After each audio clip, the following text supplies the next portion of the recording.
లక్షలు ఇస్తామని చెప్పలేదు అధ్యక్ష. అది మన ఉంటే చూపియండి, నేను దేనికైనా సిద్ధం అధ్యక్ష. నేను వారం సిద్ధమని అడుగుతా ఉన్నాను అధ్యక్ష. ఏ రోజు కూడా భారతీయ జనతా పార్టీ ప్రతి అకౌంట్లో 15 లక్షల రూపాయలు వేస్తామని చెప్పేసి ఎక్కడ కూడా మేనిఫెస్టోలో పెట్టలేదు. మీలాగా అబద్ధాలు మేనిఫెస్టోలో మేము రచించలేదు అధ్యక్ష. రెండోది ఉంటే చూపియండి. మీరే అన్నారు టీఆర్ఎస్ ప్రభుత్వము లక్షల కోట్ల రూపాయలు కుంభకోణం చేసింది. నేను రాగానే 3 నెలల లోపల లక్షల కోట్ల కుంభకోణాన్ని కక్కిస్తాను, ఆ డబ్బుతో 6 గ్యారెంటీలు చేస్తాను మీరు చెప్పిండ్రు. మరి ఎటువైపు పైసలు ఎన్ని కక్కిస్తారు? మరి కాళేశ్వరంలో 1,00,000 కోట్లు అంటారు, లేకుంటే ధరణిలో 2 లక్షల కోట్లు అంటారు, ఫలానా దగ్గర అంటారు కదా, అవన్నీ ఎక్కడ పోయినాయి? ఈరోజు ఈ రకంగా సత్యదూరమైనటువంటి మాటలు మాట్లాడుతున్నారు అధ్యక్ష. రెండో ముఖ్యమైన అంశం చెప్తా అధ్యక్ష. ఈరోజు యూపీఏ ప్రభుత్వం అధికారం ఉన్నది అధ్యక్ష. కాంగ్రెస్ ప్రభుత్వము ఈ దేశంలో దాదాపు 50 సంవత్సరాల పాటు అధికారం ఉన్నది అధ్యక్ష.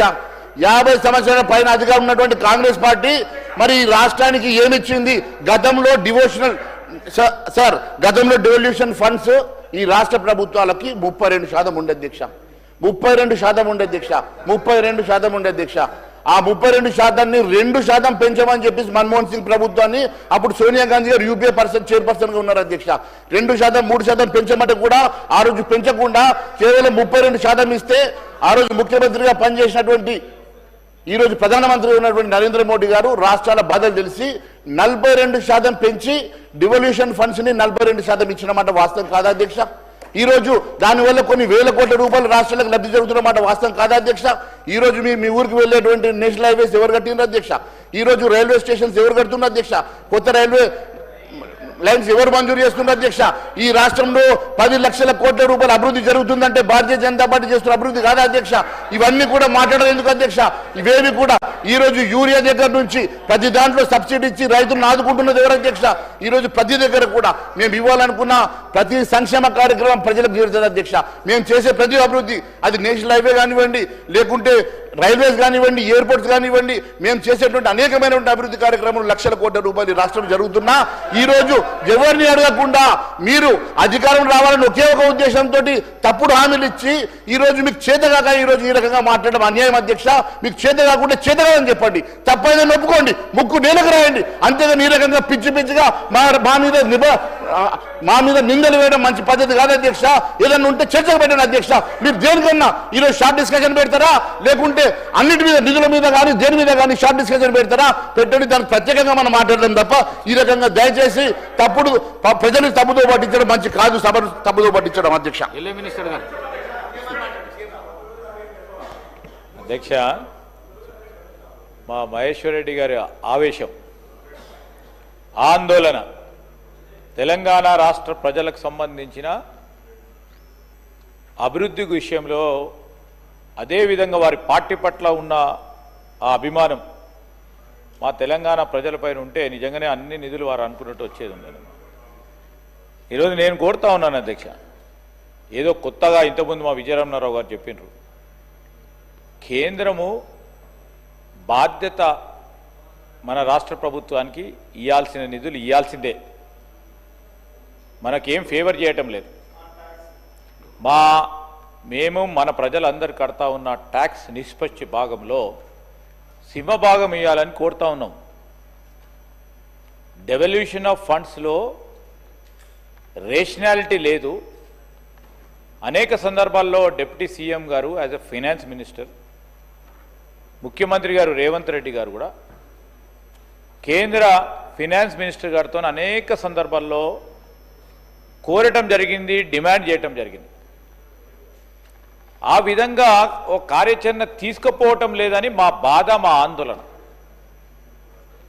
మేమేం చెప్తా ఉన్నాం, ఫెడరల్ సిస్టంలో మన ప్రజలు కూడా మొత్తం ఈ దేశానికి సంబంధించిన ప్రజలు మేము ఇచ్చినాము, మేము రైల్వే స్టేషన్లు కట్టినాము, రైల్వే స్టేషన్లు అధునాతనమైన పద్ధతిలో కడతా ఉన్నాము, మేము ఈరోజు రింగ్ రోడ్లు ఇచ్చినాము, లేకుంటే నేషనల్ హైవే ఇచ్చినాము. మీ బాధ్యత అండి, బాధ్యత భాగంలో మీరు నిధులు ఇస్తూ ఉంటే గొప్పగా ఏం చేసినా అని అడిగినారు మా గౌరవ సభ్యులు, స్పెషల్గా ఏం చేసినా అని అడిగినారు.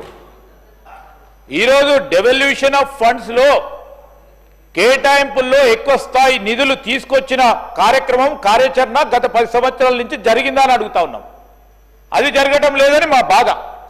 మీ బాధ ఉన్నప్పటికీ, ఈ రాష్ట్ర ప్రజలందరికీ సంబంధించిన బాధ ఉన్నప్పటికీ ఇంకా కూడా దాన్ని డిఫెండ్ చేసుకోకుండా నేను గౌరవ సభ్యులను కోరుతా ఉన్నాను. ఆయన మోడీ గారి దగ్గరికి కూడా దగ్గర. ఆయన మోడీ గారు అనేక మీటింగ్లో చెప్పిండు 15 లక్షల రూపాయలకు సంబంధించి. ఎలక్షన్ ముందడ మాట్లాడిన ప్రతి మాట ఈరోజు హామీ ఇచ్చినట్లే. ఏదో మీరు టెక్నికల్గా మేము మేనిఫెస్టోలో పెట్టలేదని మాట్లాడితే మాత్రం తప్పించుకోలేరు. జనధన్కు సంబంధించి కానీ 2 కోట్ల మంది నిరుద్యోగ యువతకి ప్రతి సంవత్సరం కూడా 2 కోట్ల ఉద్యోగాలు కల్పిస్తామని చెప్పిన మాట కాదంటారా అధ్యక్ష? మోసం చేసింది వారు, నల్లధనం విషయంలో మాట్లాడింది వారు. ఈరోజు తెలంగాణ రాష్ట్ర సమితికి సంబంధించిన ఆనాటి ప్రభుత్వం చేసిన పొరపాట్ల విషయంలో మేనిఫెస్టోలో పెట్టాం. మేము న్యాయపరంగా జ్యుడిషియల్ కమిషన్ వేస్తామని చెప్పాం. జ్యుడిషియల్ కమిషన్ హైకోర్టుకు జడ్జికి సంబంధించి రిటైర్డ్ హైకోర్టు జడ్జి వేసి జ్యుడిషియల్ కమిషన్ వచ్చిన రిపోర్ట్ తర్వాత యాక్షన్ తీసుకోబడుతుంది. స్పష్టంగా ఈరోజు రాష్ట్ర ప్రజలకు ఇచ్చిన ప్రతి హామీని వెనుక బోము రాసి పెట్టుకోండి. మేము 16 నెలలు అయింది, కానీ మేము ఇచ్చిన ప్రతి హామీని ఒక్కటి తర్వాత ఒకటి రాష్ట్ర ఆర్థిక వ్యవస్థను గాడిలో పెడుతూ ఒక్కటి తర్వాత ఒకటి ప్రతి ఒక్క హామీని నిలబెట్టుకునే కార్యక్రమం, కార్యాచరణ ప్రజలందరి ఆశీస్సులతో ముందుకు తీసుకెళ్తా ఉన్నాం. నేను మహేశ్వర్ రెడ్డి గారిని కోరుతా ఉన్నాను, మరొక్కసారి మేము వస్తాం మీతోనే, మాకు బేషిజాలు లేవు, మేము ప్రభుత్వంలో ఉన్నామని. మీరు తీసుకెళ్ళండి కేంద్ర ప్రభుత్వానికి సంబంధించిన ప్రధానమంత్రి గారి దగ్గర తీసుకెళ్ళండి, మేము వస్తాము. రాష్ట్ర ప్రయోజనాల గురించి బేషిజాలు వదిలిపెట్టి తప్పకుండా రాష్ట్ర ప్రజలకు సంబంధించిన ఏ అంశంనైనా మన అందరి సహకారంతో సాధించే కార్యక్రమం చేయాలని. ఎందుకంటే మహేశ్వర్ రెడ్డి గారికి అంత ఆలోచన ఉంది, తెలివి ఉంది. ఆ మోడీ గారి దగ్గర ప్రత్యేక ప్రస్తావన ఉంది, వారిది తీసుకెళ్లాలని కోరుతా ఉన్నాం.